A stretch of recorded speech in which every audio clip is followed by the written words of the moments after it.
Hi, it's Evie. Yesterday's walk started out perfect. It ended horribly. I was actually in a minor panic. And yes, I exaggerate. I get excited when I tell something that is kind of, oh, how do I say it? Like, kind of scares me, I guess. So I left those tennis courts and these big drops of rain started coming, like the ones that are the size of a nickel. There's one here, one here, one here, one here, and they dry up almost immediately because it's hot. And that was fine. Then it started raining, and the rain was pretty hard. Like, it was, the drops were big and there was a lot of them. And I had already gotten really sweaty walking in the heat over, to the courts. And then, so I'm kind of already damp, and then this rain comes. It's cold, because I think I said it dropped from 87 to 83, and now I'm getting really cold, and all of this sweat that was on my forehead is now dripping into my eyes, and they're burning, and I can't get where I can see well. Then the wind starts picking up, and the rain starts to feel like little itty bitty pellets. And how it was getting past my glasses into my eyes, I have no idea. But that's what was happening, and it hurt to keep my eyes open and look. But how do you walk without your eyes? And it's gotten almost dark enough when I was in the trees that I needed a flashlight. My husband called me once before the rain really got bad, offering me a ride. And I was like, oh, I'm back in the trees. Don't worry. Just let me walk. I'll be fine. I need my steps. Well, then when the rain really started, I went to try to call him. I took my phone out of my little pouch. I couldn't get the phone to open. It kept saying it was going to use Face ID, but it wouldn't come up with the number pad. Like, it wouldn't not recognize me, so that I needed the number pad. The only way I was able to call him was to use my watch, which was the way that I had answered his call the first time. And then he says, well, where are you at? I was so unnerved about this rain being so heavy and hurting my eyes and not being able to see, that I couldn't figure out what street I was up next to. And I was like, I don't know. I can't even read the signs. All I could read was one gas station was Exxon. And I was like, what intersection is that? What intersection is that? Because, the trail will go like into the woods, kind of, but there will be like houses and backyards on one side. And then you get to a street that you need to cross, and then you can see like an intersection. And so I could see it said Exxon, but I couldn't read anything else, and I couldn't get my mind to work to say, okay, it's at this intersection. And I felt completely lost, and I was starting to panic a little bit. By the time I got close to my house, the sidewalks and the gutters had completely flooded. The water was coming up over my ankles, and I had to move to the middle of the residential street to stay out of the water. The bottoms of my feet were sore from my feet sliding around, even though I had socks, from them being so wet. I pulled my socks off and I could wring them out. And these were like footy socks, not knee socks. And then I pulled my shoe off. I just poured water out of it. It was absolutely unbelievable. So now I'm inside the house. I take a shower, and I'm realizing that it hurts to blink. My eyes are so dry. And I look in the mirror. I've got this little round magnification mirror that's suction cupped on my big mirror. And I look at my eyes really close, and they're just completely bloodshot, and all the whites are red. Like, not bleeding red, but they're just irritated red. So I got some eye drops, and I put them in there, and I could close my eyes, and it was starting to feel a little bit better, and then they're dry again. So I kept putting eye drops in, the moisturizing, not the no red drops. And then I got up really close to the mirror, and as I turned my eye where my iris went to the corner, and I moved my eyelid up just a little bit, when I closed the lower eyelid, I could see the skin was loose on the eyeball and it was like coming over the iris. Now I'm talking about ever so slight, but I've never seen that before. And I was like, what did I do to my eyes?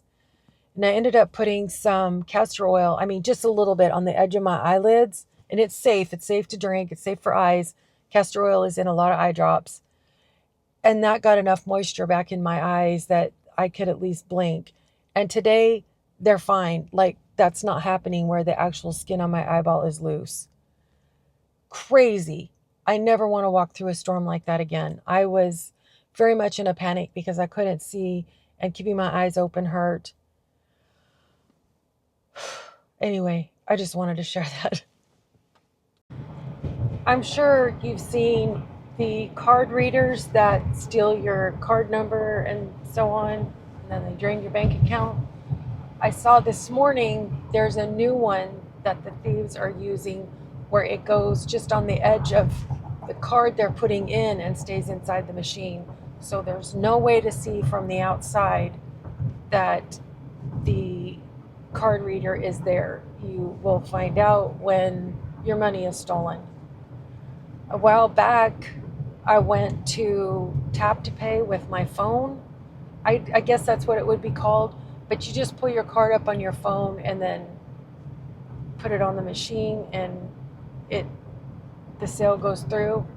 It's supposed to be, I'm not sure what it's called, but they scramble maybe it's called encrypted, but they scramble all the numbers so that nobody can steal them from you. And it seems like that's a safer way to pay.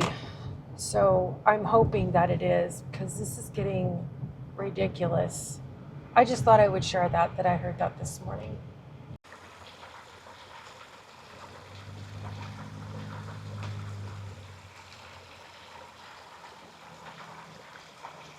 I went to an open house this afternoon after I got back from the grocery store. And the house that's in our neighborhood, it's a very similar layout. I mean, I would say like very close. It's just a little bit smaller version. And the houses were built like 25 years ago, so people have had plenty of time to make modifications. So it's always interesting to go into a house that was basically built like yours and see what different changes people have made. They had put one wall up and taken two down. And it looked nice. It was very functional. I like the original version better, but I think the realtor said that they had made a library out of one of the rooms. So, different things work for different people. She didn't advertise for her open house. She ended up with a few hours that she could do it, so she just put some signs up. And our neighborhood has a lot of short streets, like a block long or 2 blocks long, and cul-de-sacs. So they don't really generate a lot of traffic, which is one of the desirable things about the neighborhood. So before I got there, she had only seen 2 people, and it was from 1 to 3. And I got there about, I guess, 1:30 or so, and I didn't leave until 2:45. She was the nicest lady, and nobody else came. We talked about kids and family and houses, and I kept saying, well, I need to go so you can get back to work. And she's like, no, I'm just reading. She goes, just go ahead and stay. So I just hung out with basically a complete stranger for a little while this afternoon, and that was really nice. I forgot to say, when I saw the open house sign, I was like, well, I'm gonna park, put the groceries away, and I'm gonna go and I'm gonna film it, and that'll be something to put on my video and point out the differences. I got so involved in talking, I completely forgot to film it. I'm headed back to the pickleball courts to see if anyone is playing tonight. The weather is much better. It's not that hot. It's 82 and maybe just a few clouds, nothing major. Not supposed to rain until tomorrow. I don't want a repeat of last night.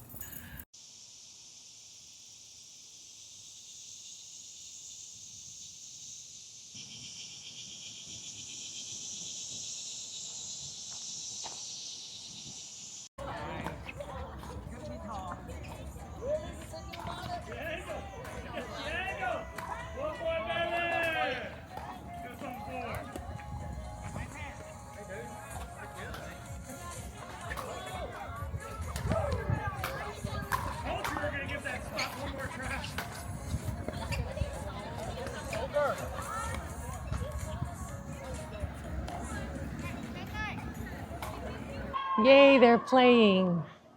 Look like they're having a good time too. So I didn't miss pickleball. Now hopefully I'll start to play it, or at least try it, before it does go unpopular. I just helped a lady look for her dogs, which we didn't find them. She's looking for 2 beagles. And when she initially said beagles, I thought basset hounds. And then I was like recalculating. Oh my gosh, those dogs have probably run. I was thinking, how far can a basset hound get? I mean, I'm thinking the name beagle, but I'm picturing a basset hound. You can catch up with them. Oh no, the beagles. They're going to be running for a while, I imagine. It's going to get dark pretty soon. I sure hope she finds them. So I'm going to close this video. Thank you for being here, and I'll see you next time. Bye.